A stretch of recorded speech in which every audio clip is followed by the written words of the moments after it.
Rahim. Au nom de Dieu, le clément, le miséricordieux, Excellence, Monsieur le Président Robert Mugabe, Excellence, Premier ministre Haile Mariam Desalegn, Premier ministre d'Éthiopie, Excellence, Majesté, Excellence, Madame Zuma, Présidente de la Commission de l'Union africaine,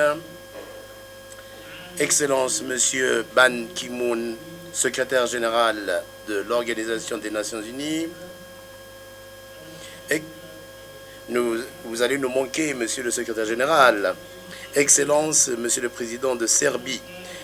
Tomislav Nikolic, ami de l'Afrique et de la Palestine.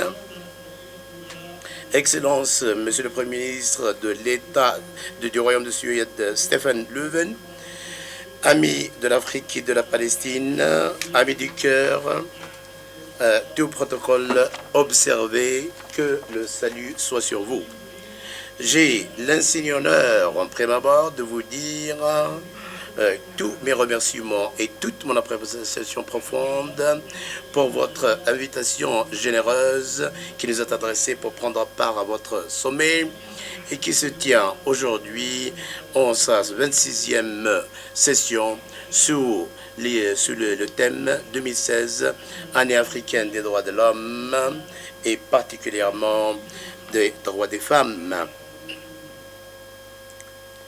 Cet talent du cœur venant de vous, qui reflète le principe récurrent inscrit dans votre agenda et celui de vos sommets, prouve toute l'importance que l'Union africaine et les pays africains accordent à la question palestinienne jusqu'à la réalisation de sa liberté et de son indépendance et la mise à fin au colonialisme israélien sur la terre palestinienne et votre appui tout au fil des années, décennies, dans tous les forums et aussi la confirmation de ceci dans tous vos sommets. Tout cela confirme toute l'importance que vous accordez à la question palestinienne pour en faire une affaire africaine et votre défense des droits de la Palestine jusqu'à la concrétisation de son État. Nous sommes absolument convaincus que les pays et les peuples de l'Union africaine qui s'engagent résolument sur le chemin du multipartisme et de la démocratie réalisera davantage de prospérité et de développement au bénéfice de leur peuple.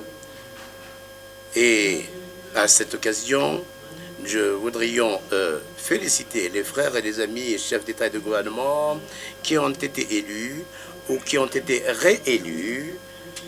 pour diriger leur pays et leur peuple, leur souhaitant le plein succès dans la réalisation de leur mission suprême. Excellence, Monsieur le Président, chers amis, le monde d'aujourd'hui souffre de la violence et du terrorisme qui est pratiqué par certaines tendances extrémistes au nom présumément de la religion. Et nous condamnons le terrorisme, quelles qu'en soient les formes et les manifestations en Afrique sœur, mais aussi dans tout le reste du monde.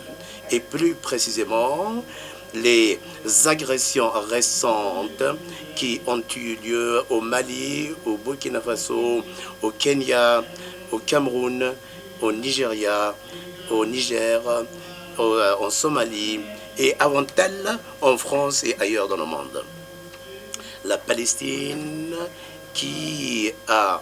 depuis toujours soutenu et appuyé vos pays, qui a bénéficié de l'aide et du soutien de vos pays de peuple, renforce les demandes de l'Afrique en faveur de la réforme du Conseil de sécurité de l'Organisation des Nations Unies afin que l'Afrique puisse y avoir une présence permanente dans le Conseil de sécurité afin d'aider à l'établissement de la paix dans tous les coins du continent. Nous sommes dans le même temps tout à fait disposés et résolus pour fonder une assise de coopération avec votre Union et ses États, autant sur le plan bilatéral et multilatéral, pour l'échange d'expériences, pour l'échange de techniques de savoir-faire, de cadres palestiniens de très haut niveau, pour travailler dans les différents domaines techniques spécialisés sur le terrain, dans le domaine de la recherche, pour impulser davantage de prospérité et de développement, toutes choses qui auront des répercussions positives pour tout le monde. Et à cet égard, nous avons donné des instructions claires à l'Agence palestinienne de coopération internationale afin qu'elle entame dès à présent l'interaction avec vos États afin de vous mettre à votre disposition ces compétences et expertises techniques dont vous avez besoin. Excellences, Monsieur le Président, chers amis, nous souhaitons et espérons que vous avez réussi à concrétiser et à mettre en œuvre les décisions de votre précédent sommet, décisions ambitieuses. Le présent sommet devra évaluer ce qui a été réalisé au cours de la dernière étape en ce qui concerne la création d'une zone africaine de libre-échange, de lutte contre les pandémies et de la suppression des maladies, et de permettre aussi aux femmes et de l'autonomiser. Et ce qu'a décidé également le sommet de Dakar sur l'enseignement supérieur, toute décision qui relaie, qui ont une importance capitale pour faire avancer l'Afrique. Excellence, avec l'activité politique et aussi les échecs du gouvernement palestinien vis-à-vis des efforts du quartet international, nous avons aujourd'hui plus que jamais besoin de votre appui afin d'appeler à la tenue d'un congrès mondial sur la paix, sur la base de l'initiative arabe de paix et pour appliquer le principe de la solution des deux États et pour la création d'un nouveau mécanisme et d'un groupe de travail international dans le sillage de ce qui a été déjà fait pour résoudre des problèmes régionaux tels que le 5+1, le groupe 5+1 qui a pu résoudre le problème ou bien la crise avec l'Iran. Et nous saluons les efforts arabes et européens et d'autres pays amis en faveur de cette direction de résolution du conflit. À cet égard, nous saluons l'initiative française qui a